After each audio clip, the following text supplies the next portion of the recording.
Hello, everybody, and welcome to the Ideas Hive back online. My name is Kristen Anderson. I am the Chief Branch Officer of Ideas for Us, and we've got an awesome conversation for you today about the fight for renewable energy in Orlando.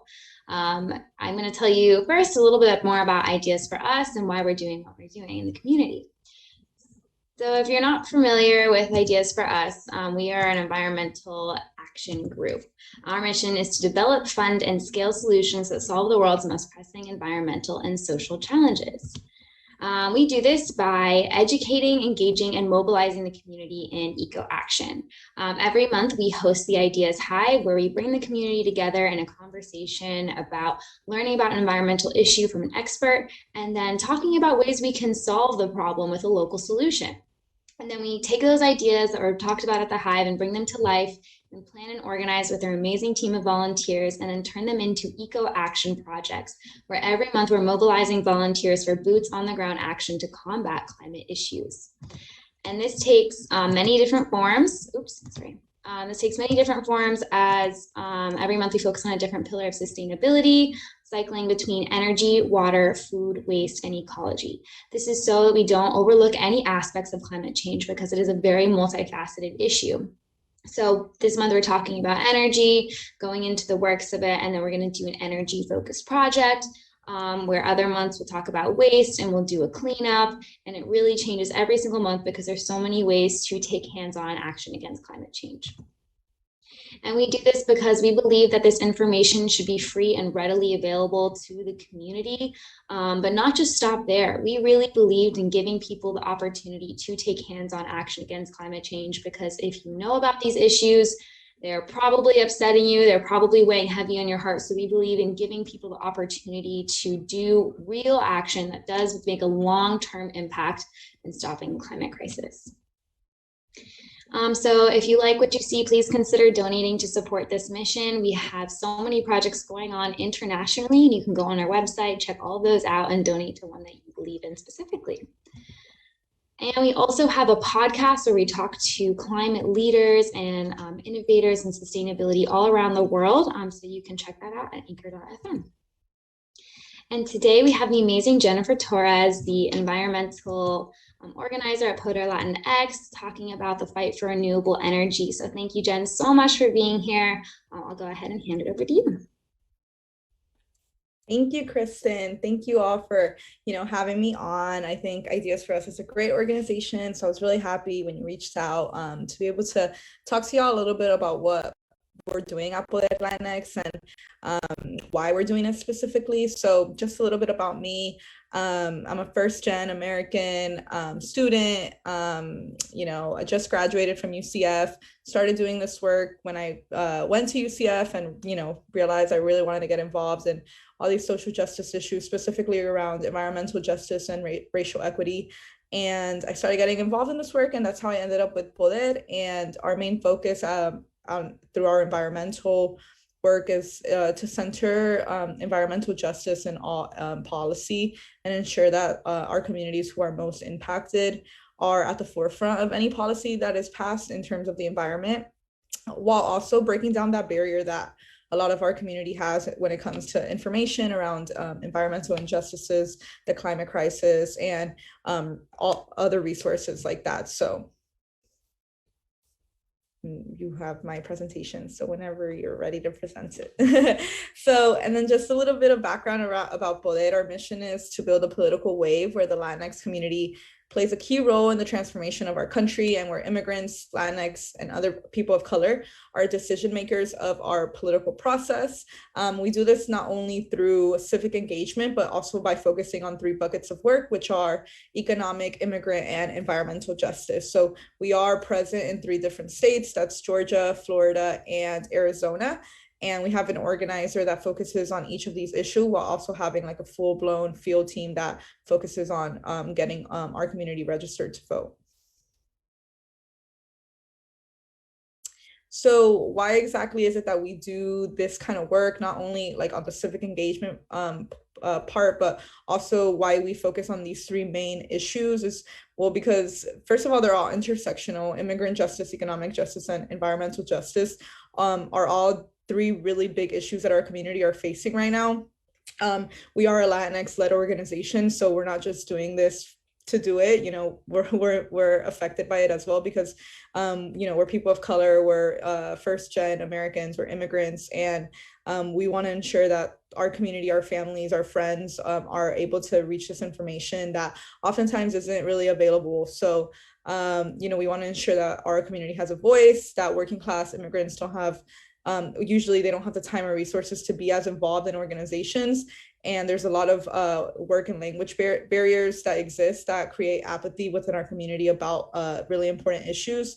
And also keeping in mind that a lot of times, unfortunately, environmental organizations and other community-based organizations or civic engagement organizations only really focus on marginalized communities when it comes time to election, and not really focusing on them on a community-based level. So that's why we exist. We want to ensure that our community has year-round and every year resources, not only when it's convenient or when they're needed for something. So there's also obviously these huge racial and ethnic disparities when it comes to the climate crisis.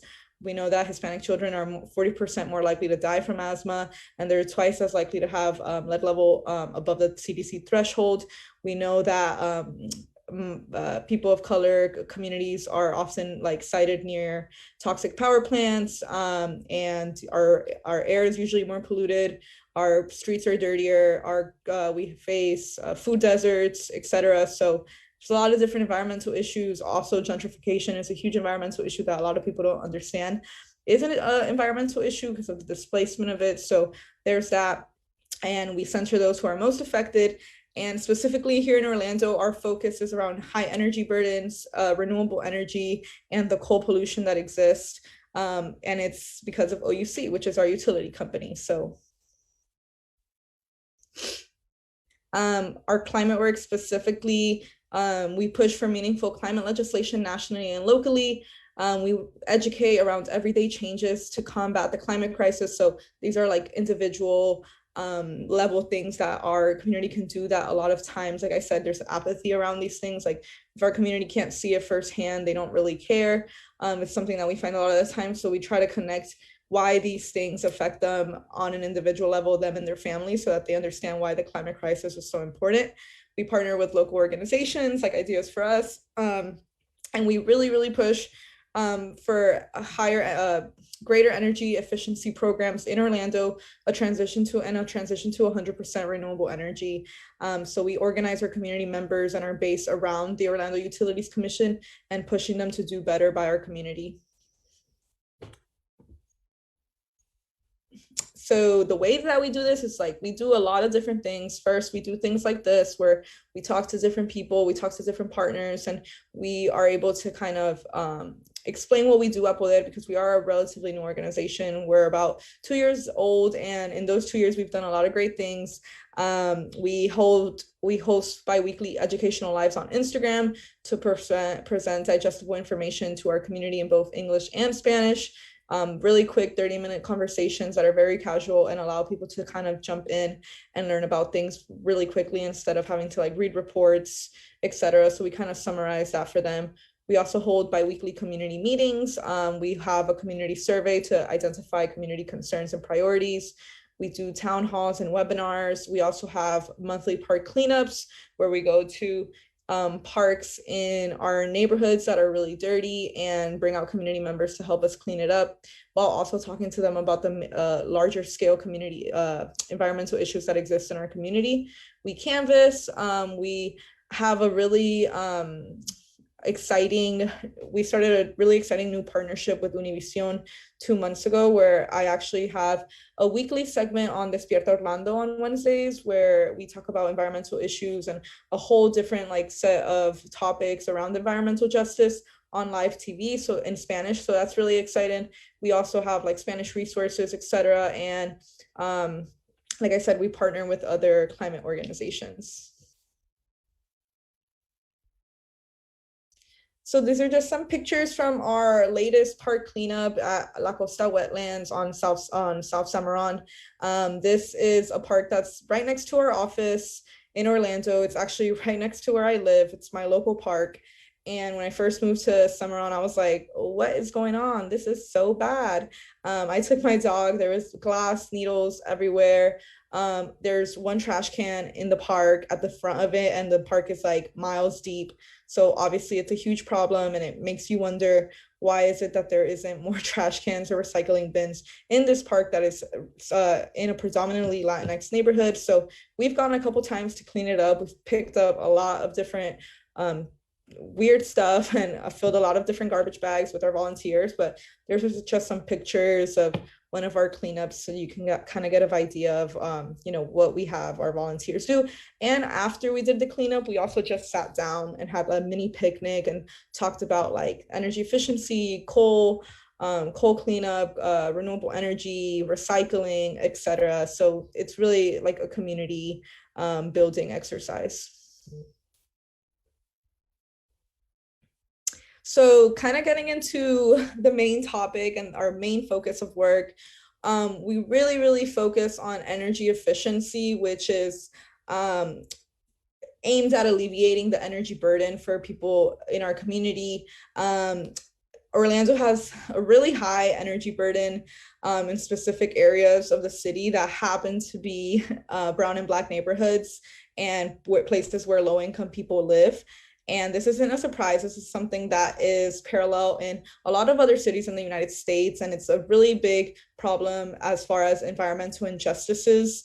There is a reason why low-income people of color pay higher energy burdens, and it's not an accident. So I have a chart here. High energy bills disproportionately impact low-income households and community of colors. Just a little data in case anybody thinks I'm lying. But Orlando specifically has a handful of different areas where the energy burden is up to 4 times as high as the countywide median of 4%. So people should be on average, or they are paying on average 4% of their income towards their energy bill. But in low income areas, some people pay up to 16% of their income towards energy, which obviously is horrible. So right now we're pushing for greater energy efficiency programs, because unfortunately the programs that do exist for under OUC are not the best, and they don't help a wide variety of people, and they don't help the amount of people that need to be helped. They're also very restricting. You need to be in good standing with OUC, which if you're having trouble paying your bill, you're probably not in good standings with the utility company, and you probably need help. So that cuts out a huge amount of people that actually really need the help from participating in their programs.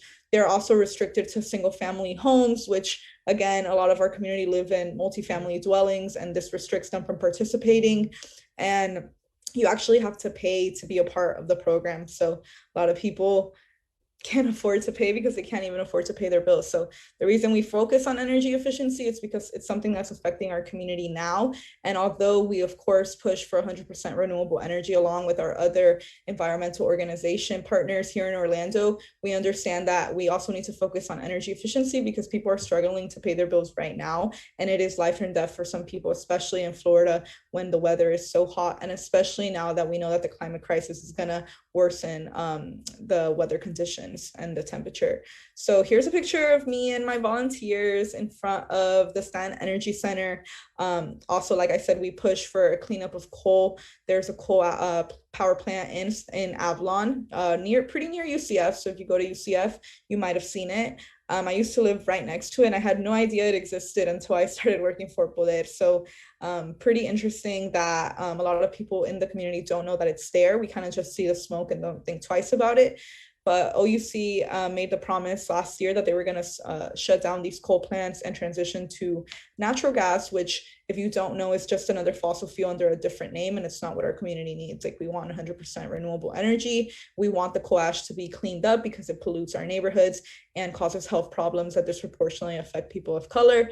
And we want OUC to be held accountable and also listen to community when we voice our concerns, because unfortunately there was a really big lack of transparency when it came to the process of deciding to transition to natural gas.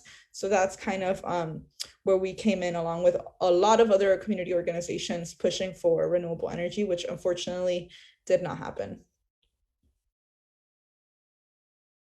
So here's just a quick map of some of the areas that are most energy burdened in Orlando, which also happens to be where we focus a lot of our effort on. One of those dark purple areas is around the Orlando airport, which again is where I live, where our office is located, and where a big portion of our Latinx community lives here in Orlando. The energy burden here is about 9%. So again, still about 2.5 times higher than the countywide median. But if you see those really, really darker purple areas up top, that's where the energy burden is about 16%, 4 times higher than the countywide median. So totally not okay. Those are predominantly low income and communities of color. So it's definitely worrisome. There needs to be something done, and that's what we're pushing for. We phone bank into these communities, ask people, because a lot of people just think that's the way it is, right? Well, I have to do it. I have to make the sacrifices. Maybe I can't buy groceries this week because I have to pay the bill, or maybe I buy groceries and my my light gets shut off, and my kids don't have AC at night, right? So a lot of people think that this is just the way it is, but we're here to tell them it doesn't have to be this way. Other cities have way higher energy efficiency programs that help a lot more people, and OUC can be pushed to do this too. So about in February, we recorded a documentary in partnership with some of our really good friends, Sierra Club, Clio Institute, and Central Florida Jobs with Justice. They invited us to be a part of this documentary, where Moms Clean Air Force was also a part of, and it was around the Stanton Energy Center in Avalon that I spoke about, cleaning up that ash, and also the energy efficiency programs that we were talking about. So it was kind of a documentary on the failures of OUC and how they're failing our communities here in Orlando while preaching that they are the reliable one. We wanted to make sure that they knew that the community was watching, and that people were starting to realize, right, that, you know, there's things that they can do better, and they are, you know, there's you know, publicly owned utilities companies. So we are able to push them, and, you know, they're working for us. Like energy, something I like to tell people all the time is like, energy is not a privilege. We all need energy. We cannot survive without it, and everybody should have access to it on an equitable level. So especially during a pandemic that has disproportionately affected brown and Black people again, right? So this is just a documentary. There's like a 3-minute snippet of it here, just so you guys can get an idea of it. You can find it on our Facebook page if you want to take like a deeper dive. It's only 17 minutes long in total, so if you want to watch it after, you can. But here's just a quick little snippet.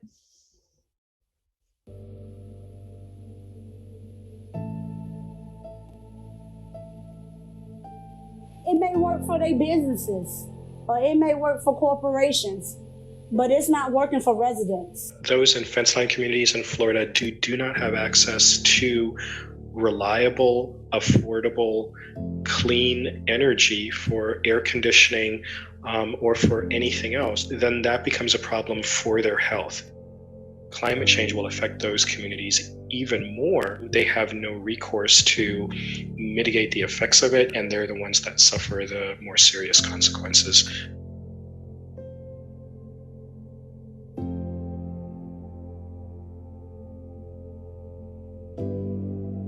I had gotten behind, and I was seeking for help. I need help to pay my bills. Or you see saying, oh, we're gonna reach out to the people. We're not gonna, you know, just shut them off, leave them in the dark. And it wasn't even 6 months now.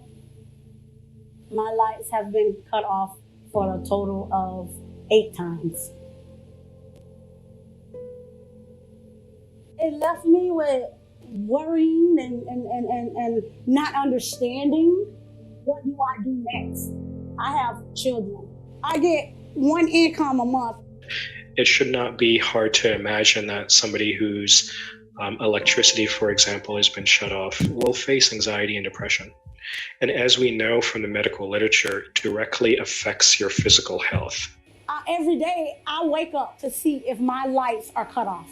It's absurd to have people still worrying about if my light's gonna be on for my kids to get up and get on a laptop in the morning to go to school. Is my lights gonna be on so my kids can have the food chilled enough so I can get it cooked and they can eat? This is why I'm here today, to face OUC, not just for myself, but for the community, because there are many people in this community and other communities are going through the same struggle and don't have to. shouldn't have to.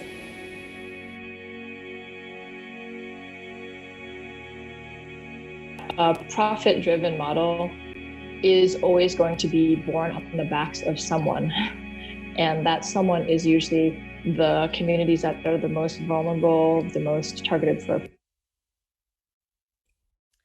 Yeah, so that was a really quick snippet around the energy efficiency portion of that documentary. Like I said, it also had a big portion on a transition to renewable energy and what it would mean for our communities, and also the coal cleanup problem that there is existing right now currently in Avalon. So there's like 3 portions of the documentary. You can see me in it if you watch the whole thing with my green hair back then though. So you'll recognize me though. I talk a little bit in some parts of it. So it's a really great documentary with some really great partners. I really encourage y'all to watch it if you want to learn more about this issue around OUC and the other really great organizations that have been fighting for all of these important things for years alongside with us. So there's a lot of different ways to get involved. Definitely check out those 3 other organizations that I mentioned, Sierra Club, Clio Institute, and Central Florida Jobs with Justice, because they're going to continue to fight alongside with us for, against dirty fuels in Orlando.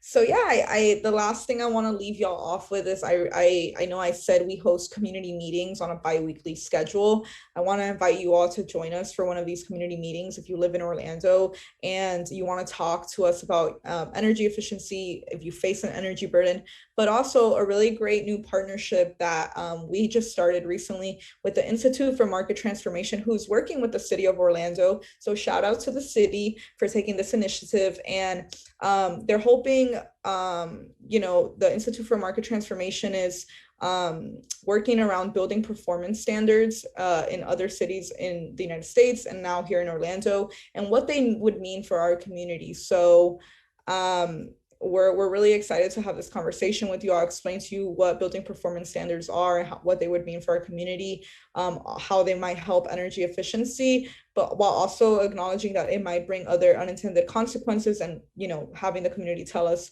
what those consequences might be and what they want to see from a building performance standards, essentially. And also just clean neighborhoods and any other environmental concerns that the community might have that might pertain or might not pertain to energy efficiency and BPS. Really anything. We're here to listen. We are a community-based organization, so we want to ensure that the community tells us what to focus on and what they want to see from us and what they want us to fight for them for. So that didn't kind of make sense, but you all know what I'm trying to say. So yeah, the dates are there, the URL to sign up for the meeting and to also find all of our other really great resources is poderlatinx.org/ecopoder. And yeah, if you all want to join me, I really hope to see some of y'all at the next meeting, which is on the 9th.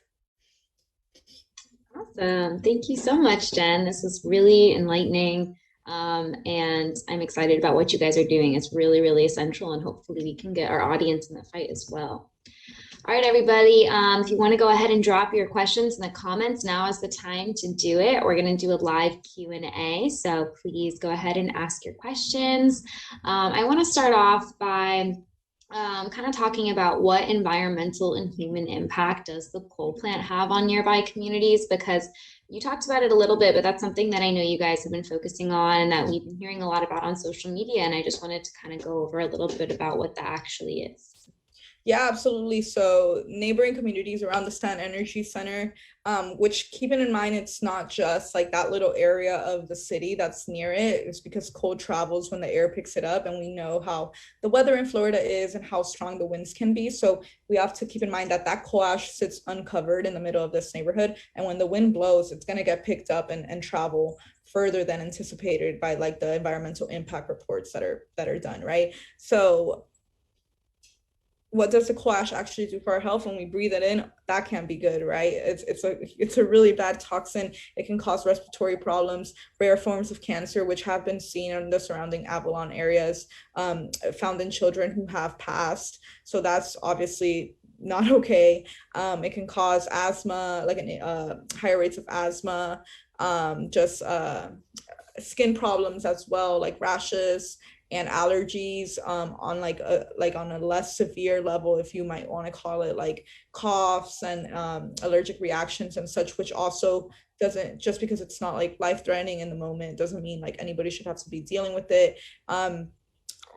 Just like all of these different things, like obviously they're not okay, and they're on a long-term of like they'll cause long-term effects to people's health if they're continuously exposed to it. And unfortunately, a lot of people who are like long-term continuously exposed to it aren't aware that it's even there, that coash is bad, because there has been campaigns, for example, that say that you can use it in your garden and like that it's not that bad for you. And like when people see the air blow, if they're misinformed, they'll think it's clean air because like the coal burning, because it's, you know, white smoke, like that was said in the documentary. But a lot of people don't know how detrimental to their health this can really be, especially for their children and their elders. Wow. Yeah, I didn't realize that what I was seeing, you know, these almost cloud factories that they're looking like, where it's actually burning coal. I'm curious, does it have a known impact on water quality as well?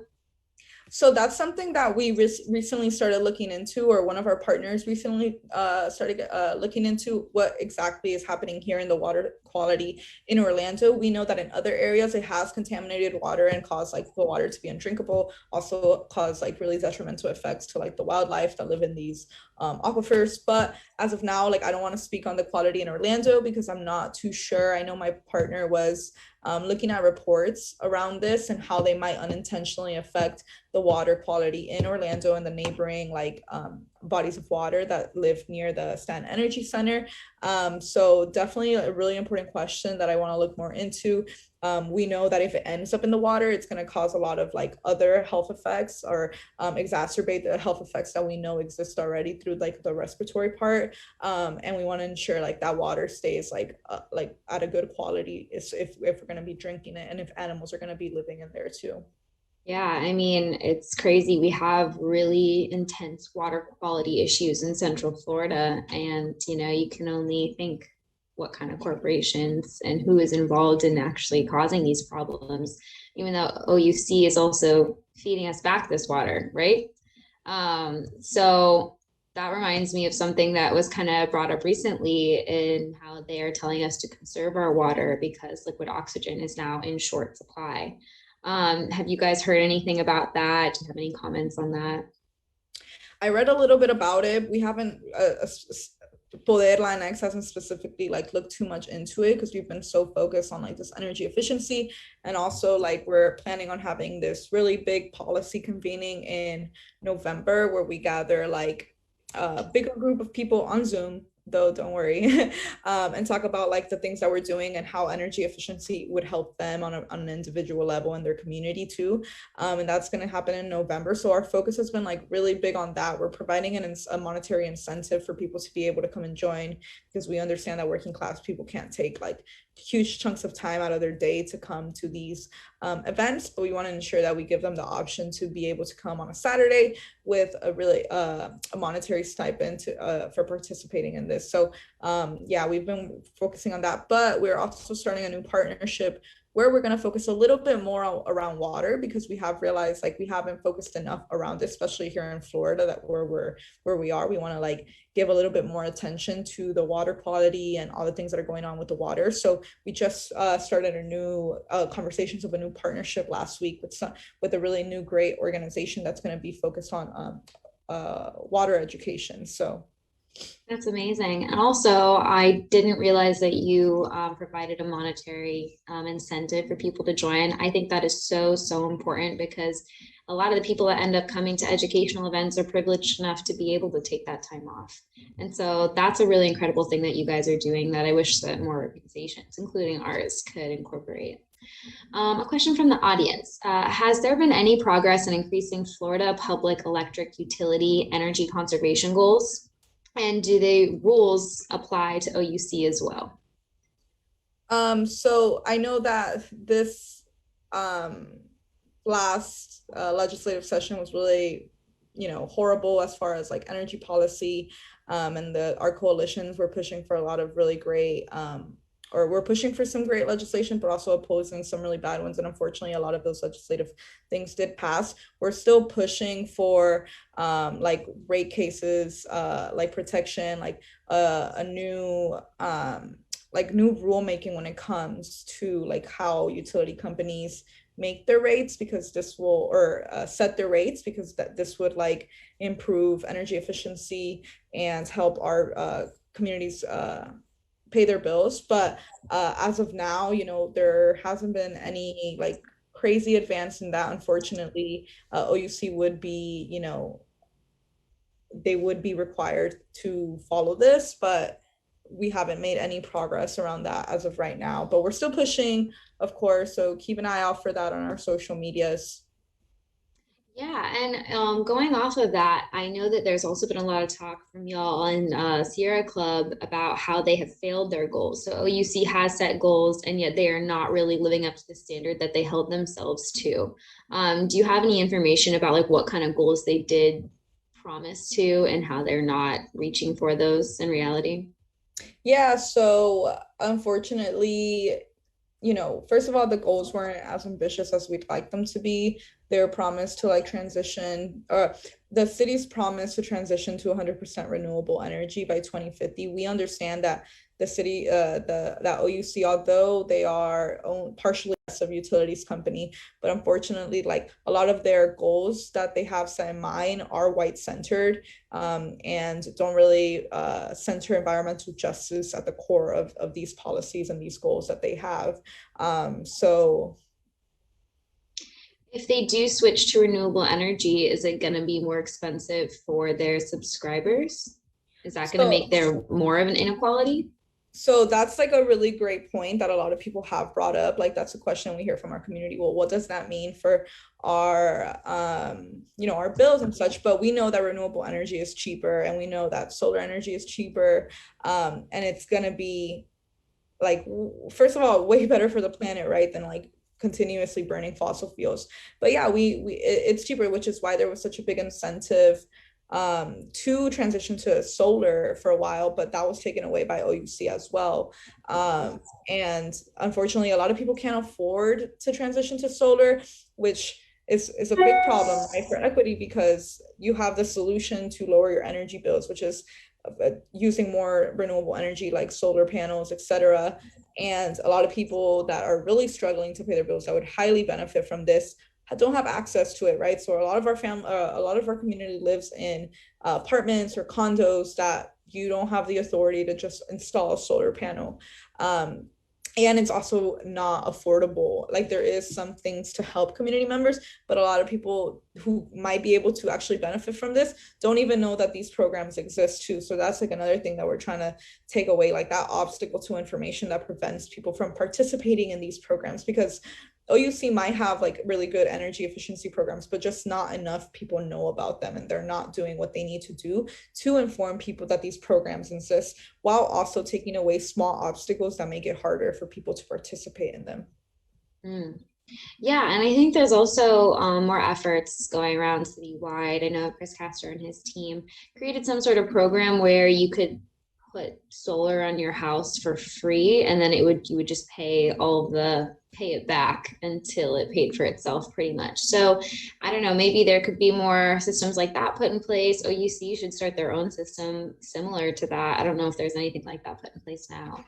Yeah, there is some incentives to put in solar, but like unfortunately, like for example, like me who does this work, like I would love to have solar panels.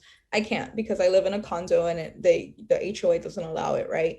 So this is what we need to like overcome, right? These like little obstacles that, not saying it's the city or OUC's fault, right, that this can't happen, because it's not like they're controlling my HOA person telling me I can't install solar panels. But what else can we provide, you know, for other people who can't participate in these programs to help them? Like, can we install better windows so that, you know, there's greater energy efficiency? Can we require building owners to change like old doors so that the air doesn't flow through, or like that there's greater requirements for like, or greater standards for these type of things?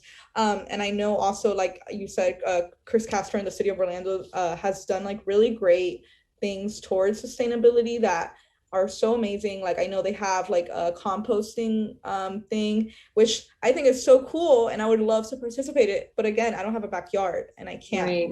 So, and this is like something that a lot of other people like would love to participate in. Like, I think it's amazing that that happens. Also, like an increase in like electric vehicle charging stations. Super awesome. We can't afford electric vehicles, right? So there's just like these little things that are obviously really great and should continue, but also what else can we do for the people who can't participate in these things?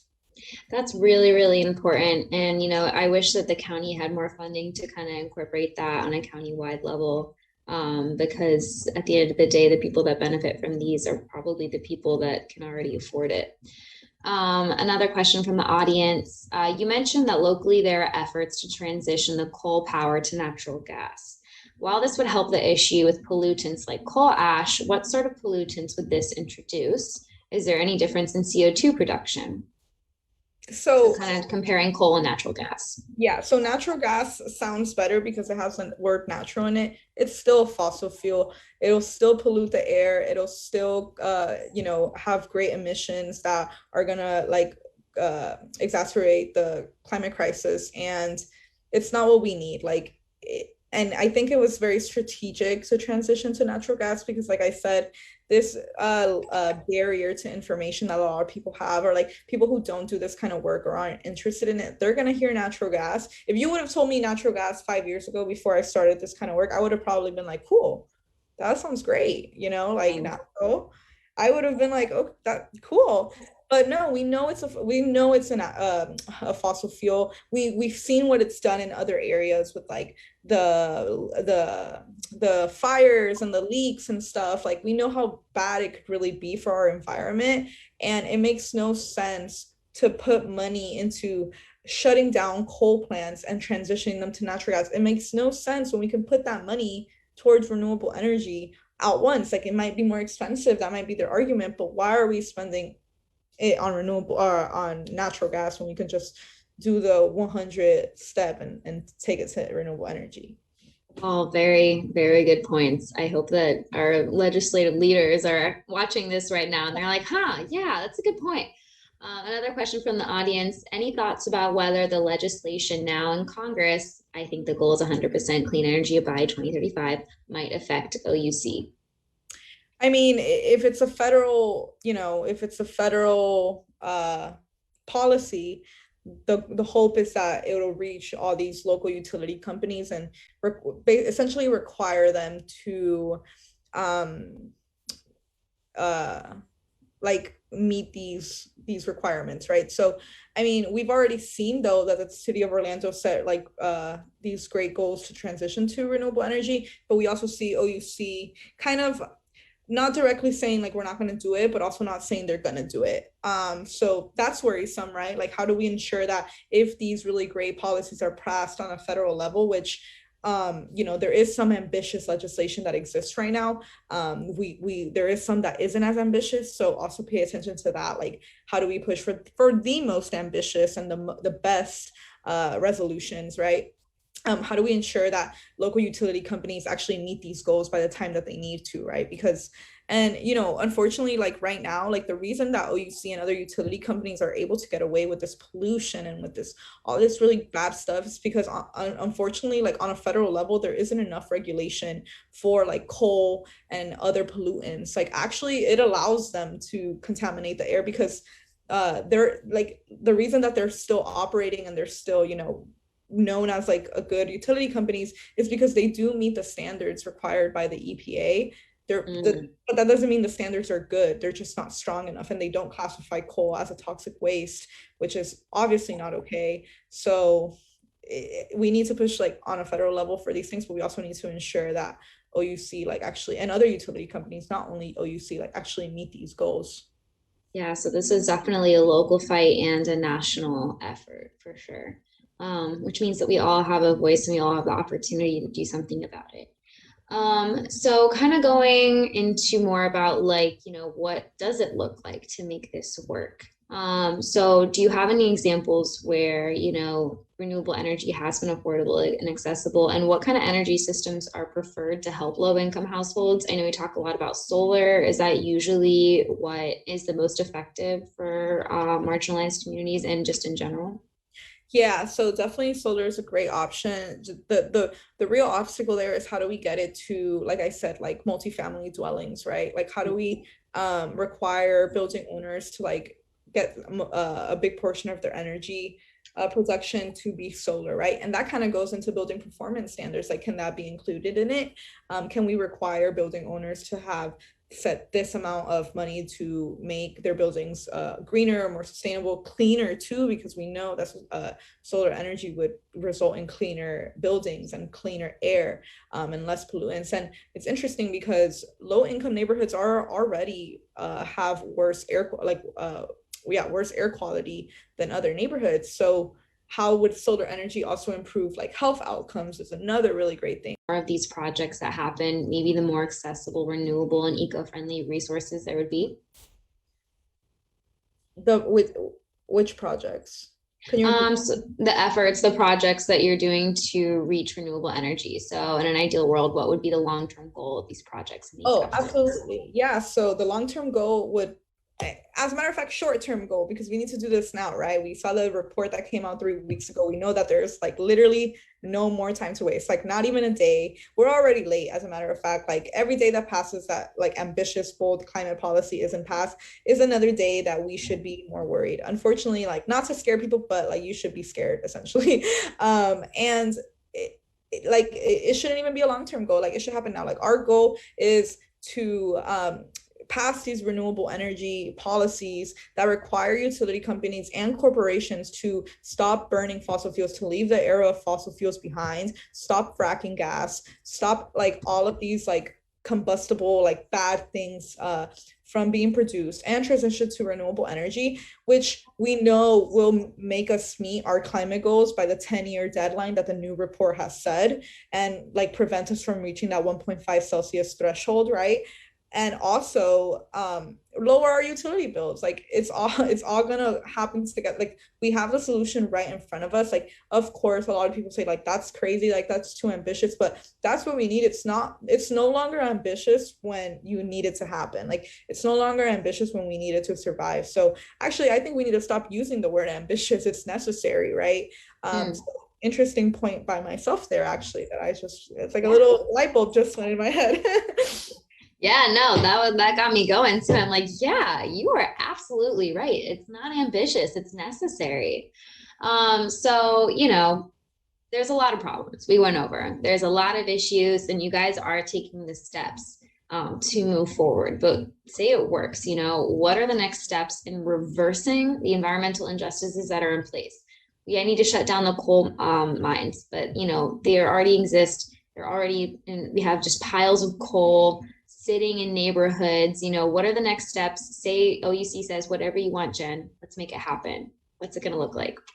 Yeah, so first and foremost, they need to look at the other neighborhoods that have pushed for coal cleanup and how they effectively and safely did it, and remove these coal piles from these neighborhoods in like the proper way. Because it's one thing to say you're going to remove it and then haul them uncovered throughout the city to another city. For example, we have like the Puerto Rican power plant, right, that just tipped over in Jacksonville a few months ago, and off the coast of Jacksonville, it tipped over and leaked coal ash into the water.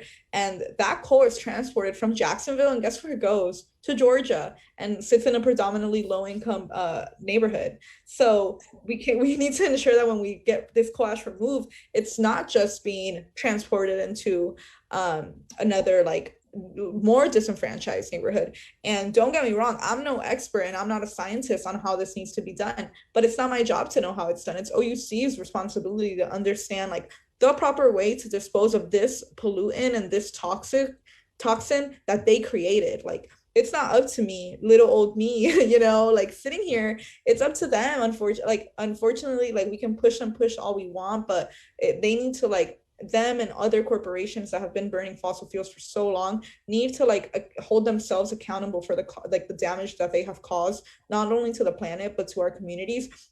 and fix it themselves. Like, and they can ask us for advice, of course, like it's community input that's going to guide these ways, but also ensuring that they're centering equity at the forefront of anything that they decide to do. And that includes like asking community members that are directly impacted, what is the best solution, right? So yeah, that's an awesome answer.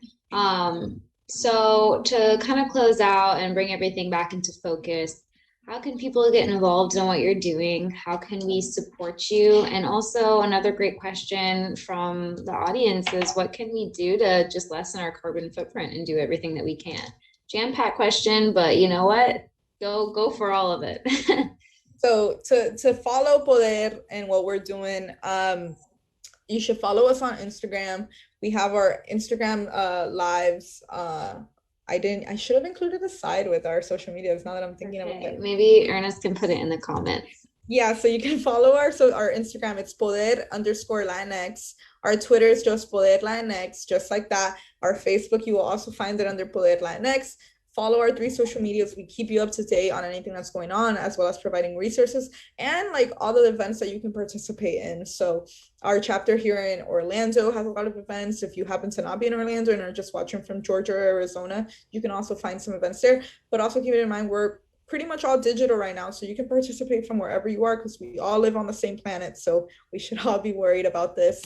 And yeah, there's a lot of really great events like that policy convening that I mentioned. If you are energy burdened and living in one of these energy burdened neighborhoods and you want to participate and voice your opinion while also getting compensated for your time, please reach out to me, and we can get you into that policy convening so that you can tell us how you're feeling and what the city of Orlando building owners and leaders of the community need to do to ensure that your needs are met, as well as your families. And as far as what you can do to reduce your carbon footprint on an individual level, I do a lot of stuff that makes me feel better about, on a day-to-day. I don't buy plastic. I obviously use my reusable water bottle or reusable bags. I exclusively thrift all my clothes, which I have been doing for years. So if that's something that you can start doing, please do it mindfully.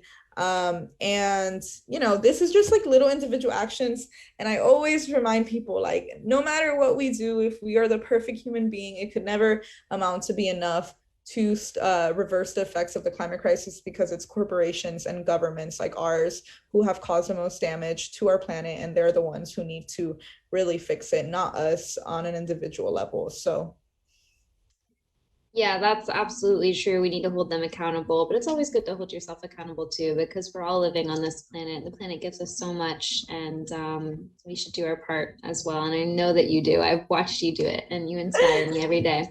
Okay, I know I said that was the last question, but this is a really good question from the audience that I'm also very interested in. So if you know the answer, how do you properly dispose of coal ash? That's a really good question. And there's a lot of different ways that other communities have done it. And one of them was, like, some people have suggested like burying it, but like properly, etc. So I don't know how environmentally sound that actually is. There is a case in another state that they had this huge pile of coal ash sitting there, and they fought the utilities company or the corporation that was responsible for it, and they were forced to clean up the coal ash. I can't tell you exactly what the best way to do it is, because like I said, I'm not a scientist.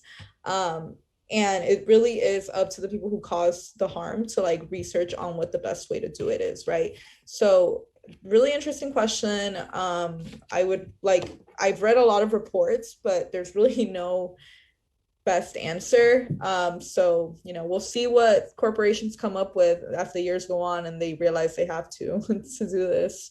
Well, they probably aren't going to Google it and see that there's a lot of ways to repurpose it, actually. Just for fun facts, it's used to structurally fill abandoned mines as a top layer. It's an ingredient in concrete, wall boards, school running tracks, and it's also a really useful agricultural soil additive. It's also used for like toothpaste and facial scrubs. There's a lot of ways that people could just take all this for free and make businesses out of it. So if you're looking for a business startup, There's an idea. You got it here first for free. I know a big thing was when they were cleaning up the coash was how they transported it. And like ensuring that when they're transporting it, it's covered, because if you go to Stanton Energy Center, you can actually see trucks hauling like coash, and it's uncovered. It's just like sitting on top of a truck. So super worrisome. Another thing we need to keep in mind, or like urge OUC to keep in mind, and urge them to like do better when they're handling this coal. Yeah, absolutely. All right, well, we can close out questions now. Do you have any last comments or charges for our audience? No, thank you all for all the questions. This has definitely been the presentation I've done with the most like awesome questions. So shout out to y'all. Thank you so much for listening to me talk. I really hope to, that some of you reach out to me and we can work together and you can join us, Poder Latinx. You don't have to be Latinx to be a part of us. So, if you're interested in the work we do, reach out to me on social media or my email. I think Kristen is going to drop it. So, oh, there it is. It's literally just J Torres at Poder Latinx. So can't forget it. Awesome. Thank you so much, Jen. You were truly inspiring, and keep up the good fight. So everybody, normally in this point of the Hive, we would have a breakout session where we talk about, okay, how do we use this information to really make goals and to make projects out of this? And since we have transitioned back to online due to our amazing new COVID-19 policy, where we're really trying to keep the public safe, we want to open up this conversation back, but we're going to make it virtual. Next month, we're probably going to have a open Zoom meeting where you can join the Zoom and we'll have a conversation right here. But this month, we were so into your ideas. So if you have any project ideas on how you can incorporate what you learned today into a project, please email both of us. Write down our emails. You can also find them online. But it's really important that we keep this conversation going, and really essential that we get the ideas straight from the community, because it's the community that you're living in. And we want to implement local solutions to these national problems and global problems. But we are going to continue to have outside events. We're going to practice social distancing and wear masks. So next Thursday, we are having a pollinator bomb workshop where basically we're going to be creating seed bombs out of soil, clay, and native pollinator seeds. You can take them home with you, throw them wherever you want, and help out our native pollinator insect populations. It's going to happen at Audubon Park Covenant Church outside on the little picnic tables, so it'll definitely be COVID safe. And then the next day, we're having a native tree planting on Friday, September 10th from 9:30 to 11 a.m. at Cayley Square Park. We're going to be planting 15 native oak trees, and we're also going to be planting native pollinator plants throughout the park as well. We have a pollinator garden there right now, but we're going to revamp it a little bit. So that's going to be a really awesome event. Please sign up on our Eventbrite link that you can find in our Facebook page.